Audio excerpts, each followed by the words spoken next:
All right, so y'all can go ahead and save the date, August the 1st, over there in Las Vegas. Venue still to be determined.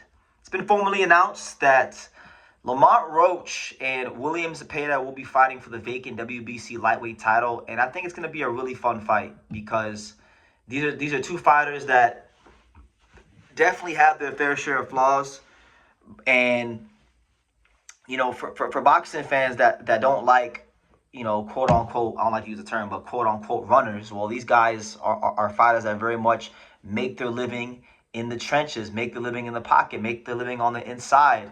And so I think the styles are going to mesh very, very well. And fair play to Lamont Roach. Lamont Roach is a guy, and I always hear people, because it's really popular in boxing these days, it's really popular to shit on American fighters, black American fighters, Mexican American fighters, just any American fighters. It's really popular to do that in boxing these days for some reason in the boxing community. We're weird like that. But I mean, just look at the guys he's fought over the last 3 years, from Hector Luis Garcia to Tank Davis to Pitbull Cruz to now William Zepeda. He really is becoming one of those guys that steps up to the plate and continues to take real tough fights that are worth our time and our attention and our energy. So respect to Lamar Roach, one of the true warriors of boxing today. Now, William Zepeda is a volume puncher. He's a guy that, when you look at his career, he likes to get downhill. He likes to put his punches together. And, he has 27 knockouts. He's an accumulation puncher. He's a volume puncher. He's not a guy that gets you out of there with just one particular shot. He's going to overwhelm you. He's going to make you tired. He's going to exhaust you. You're going to gas out, and he's going to break you down. That's who he's always been. But he's never been a big-time puncher, and Tevin Farmer was even able to, take him 24 rounds. Tevin Farmer even dropped him. And believe it or not, I've always felt like Zepeda, just based on how Golden Boy has moved him, I've always felt like he was a bit chinny, a bit chinny. Durability is not his strong suit. He ain't the most durable Mexican you'll ever see. That's why they put him in there with some of the most feather-fisted guys they could find, from Maxie Hughes to Giovanni Cabrera to, even a guy like, I wouldn't say he's feather-fisted. Mercito Hesta isn't feather-fisted, but like, he's been matched very well. I mean, Lamont Roach, as crazy as it sounds, Lamont Roach is probably one of the harder punchers that William Zepeda will have fought to this point in his career. So it's really interesting, because when you break the fight down, the fight within the fight is, okay, we know both guys are going to be in the pocket. We know both guys aren't going nowhere. Can Lamont Roach get William Zepeda's respect? And from the opposite side, will William Zepeda have enough speed and I guess volume to bother Lamont Roach? Because while Lamont Roach will be there, and while Isaac Cruz did have some success against him, um, Zepeda is not, as short and as compact as Pitbull Cruz, and it's a bit. I would believe it's a bit easier to see his punches. So it's really just that matchup of, will the power beat the volume, or will the volume overwhelm the power? With Zepeda having the volume, Roach having the power, right? More of the power in this fight, I feel.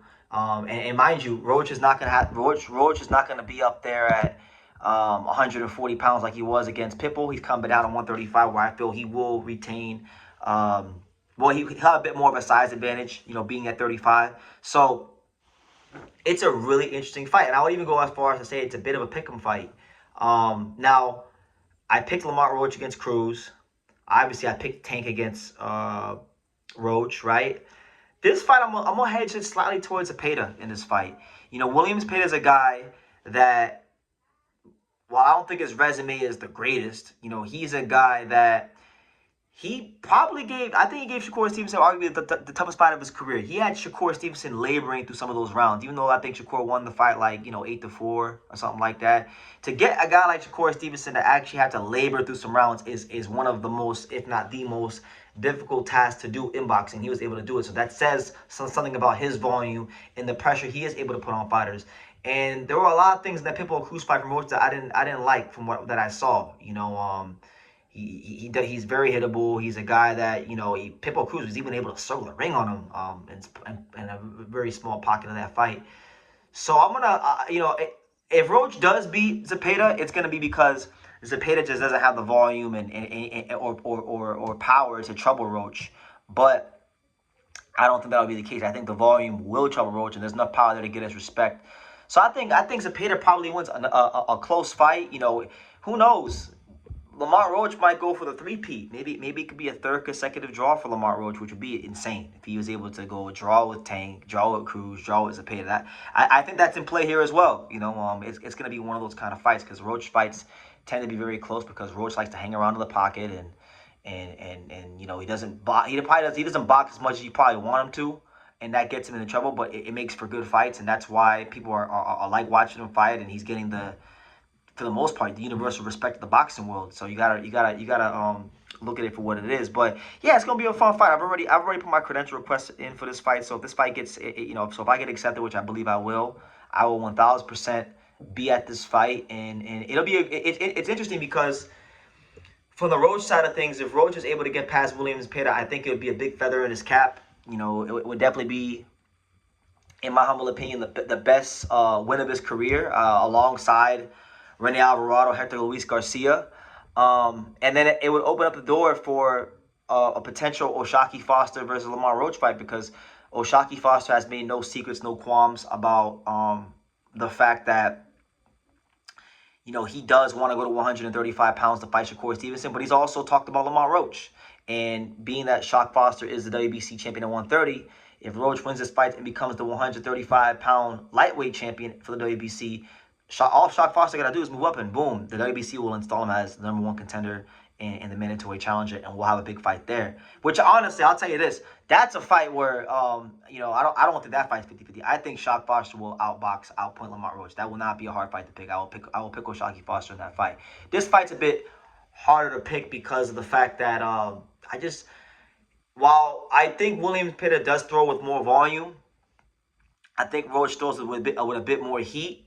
And I just don't know if Zepeda. I question if Zepeda's like his cadence and the patterns he throws with, and his speed or lack thereof. Will that really trouble Lamont Roach at all? That's why I think Zepeda can get beat. But I do think the volume is going to trouble Roach. I just think if it goes 12, Williams Zepeda being the volume puncher he is, it does favor him. So I'm gonna slightly hedge it towards Zepeda. But either way, it's a great fight. And Lamont Roach, once again, for the third straight fight, really stepping up to the plate and fighting a real world-level name around these weight classes. Tank Davis, Pitbull Cruz, Williams Zepeda.